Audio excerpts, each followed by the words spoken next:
मुंशी प्रेमचंद जी की अमर कहानी ठाकुर का कुआं, नरेटेड बाई मनीष मनका। यह कहानी उस समय के जातिवाद व सामंतवाद को दर्शाती है। जोखू ने लोटा मुंह से लगाया तो पानी में सख्त बदबू आई। गंगी से बोला, यह कैसा पानी है, मारे बास के पिया ही नहीं जाता। गला सूखा जा रहा है और तू सड़ा पानी पिलाए देती है। गंगी प्रतिदिन शाम पानी भर लाया करती थी। कुआं दूर था, बार बार जाना मुश्किल था। कल वह पानी लाई तो उसमें बू बिल्कुल न थी। आज पानी में बदबू कैसे? लोटा नाक से लगाया तो सचमुच बदबू थी। जरूर कोई जानवर कुएं में गिरकर मर गया होगा, मगर दूसरा पानी आवे तो आवे कहाँ से? ठाकुर के कुएं पे कौन चढ़ने देगा? दूर से लोग डांट बताएंगे। साहू का कुआं गांव के उस सिरे पर है, परंतु वहाँ भी कौन पानी भरने देगा? कोई तीसरा कुआं गांव में है ही नहीं। जोखू कई दिन से बीमार है। कुछ देर तक तो प्यास रोक के चुप पड़ा रहा, फिर बोला, अब तो मारे प्यास के मरा ही जाता हूँ। ला थोड़ा पानी नाक बंद करके पी ही लूँ। गंगी ने पानी न दिया। खराब पानी से बीमारी बढ़ जाएगी, इतना जानती थी, परंतु यह नहीं जानती थी कि पानी को उबाल देने से उसकी खराबी चली जाती है। बोली, यह पानी कैसे पियोगे? न जाने कौन जानवर मरा हुआ है। कुएं से दूसरा पानी लाए देती हूँ। जोखू ने आश्चर्य से उसकी ओर देखा। पानी कहाँ से लाओगी? ठाकुर और साहू के दो तो कुएं हैं, क्या एक लोटा पानी न भरने देंगे? हाथ पांव तुड़वा आओगी और कुछ ना होगा। बैठक चुपके से। ब्रह्म देवता आशीर्वाद देंगे, ठाकुर लाठी मारेगा, साहू जी 1 के 5 लेंगे। गरीब का दर्द कौन समझता है? हम तो मर भी जाते हैं तो कोई द्वार पे झांकने ना आता है। कंधा देना तो बड़ी बात है, ऐसे लोग कुएं से पानी भरने देंगे?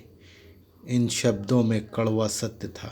गंगी क्या जवाब देती, किंतु उसने वह बदबूदार पानी पीने को ना दिया। रात के 9 बजे थे। थके मांदे मजदूर तो सो चुके थे। ठाकुर के दरवाजे पे 10-5 बेफिक्रे जमा थे। मैदानी बहादुरी को तो अब न ज़माना रहा न मौका। कानूनी बहादुरी की बातें हो रही थी। कितनी होशियारी से ठाकुर ने थानेदार को एक खास मुकदमे में रिश्वत दी और साफ निकल गया।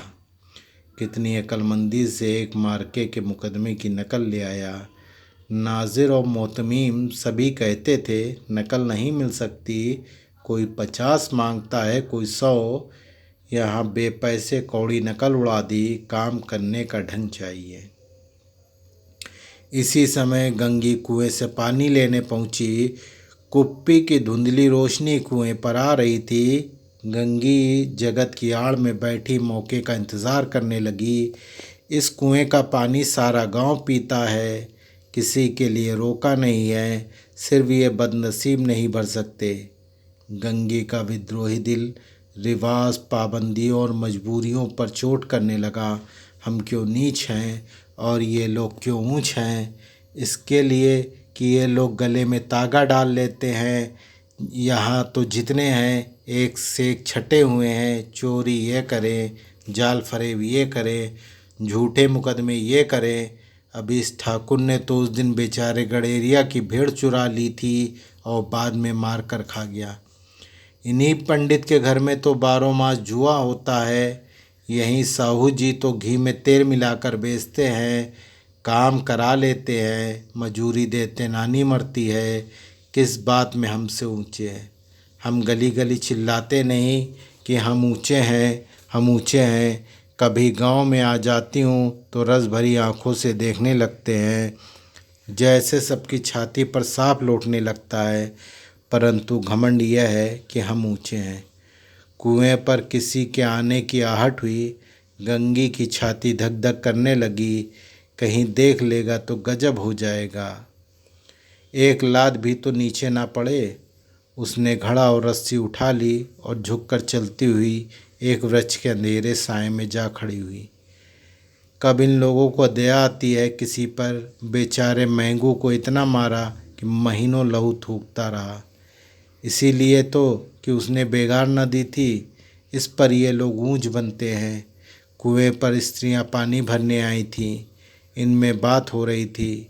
खाना खाने चले और हुक्म हुआ कि ताज़ा पानी भर लाओ, घड़े के लिए पैसे नहीं हैं। हम लोगों को आराम से बैठे देखकर जैसे मर्दों को जलन होती है। हाँ, यह तो ना हुआ कि कलसिया उठाकर भर लाते, बस हुक्म चला दिया कि जाओ ताज़ा पानी लाओ, जैसे हम लौंडिया ही तो हैं। लौंडिया नहीं हो तो क्या हो तुम, रोटी कपड़ा नहीं पाती, 10-5 रुपए भी छीन झपट कर ले ही लेती हो, और लौंडिया कैसी होती हैं। मत लजाओ दीदी, छिन भर आराम करने को जी तरस कर रह जाता है। इतना काम किसी दूसरे के घर कर देती तो इससे कहीं आराम से रहती। ऊपर से वह एहसान मानता, यहाँ काम करते करते मर जाओ, पर किसी का मुँह ही सीधा नहीं होता। दोनों पानी भरकर चली गईं तो गंगी वृक्ष की छाया से निकली और कुएं की जगत के पास आई। बेफिक्रे चले गए थे। ठाकुर भी दरवाज़ा बंद करके अंदर आंगन में सोने जा रहे थे। गंगी ने क्षणिक सुख की सांस ली। किसी तरह मैदान तो साफ हुआ।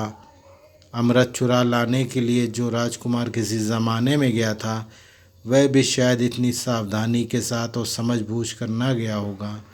गंगी दबे पांव कुएं की जगत पर चढ़ी। विजय का ऐसा अनुभव उससे पहले कभी ना हुआ था। उसने रस्सी का फंदा घड़े में डाला, दाएं बाएं चौकन्नी दृष्टि से देखा, जैसे कोई सिपाही रात को शत्रु के किले में सुराग कर रहा हो। अगर इस समय वह पकड़ ली गई तो फिर उसके लिए माफ़ी या रियायत की रत्ती भर उम्मीद न थी। अंत में देवताओं को याद कर उसने कलेजा मजबूत किया और घड़ा कुएं में डाल दिया। घड़े ने पानी में गोता लगाया, बहुत ही आहिस्ता से, जरा भी आवाज़ न हुई। गंगी ने 2-4 हाथ जल्दी जल्दी मारे। घड़ा कुएं के मुंह तक आ पहुंचा। कोई बड़ा शेरजोर पहलवान भी इतनी तेजी से न खींच सकता था। गंगी झुकी कि घड़े को पकड़कर जगत पर रखे कि एकाएक ठाकुर साहब का दरवाज़ा खुल गया। शेर का मुंह से अधिक भयानक न होगा। गंगी के हाथ से रस्सी छूट गई। रस्सी के साथ घड़ा धड़ाम से पानी में गिरा और कई क्षणों तक पानी में हिलकोरे की आवाज़ सुनाई देती रही। ठाकुर कौन है, कौन है पुकारते हुए कुएं की तरफ आ रहे थे और गंगी जगत से कूदकर भागी जा रही थी। घर पहुंचकर देखा कि जो खूह लोटा मुंह से लगाए वही मैला गंदा पानी पी रहा था। इसी के साथ कहानी समाप्त होती है। अगर हमारी कहानी आपको पसंद आई हो तो इसे लाइक और सब्सक्राइब करें। धन्यवाद।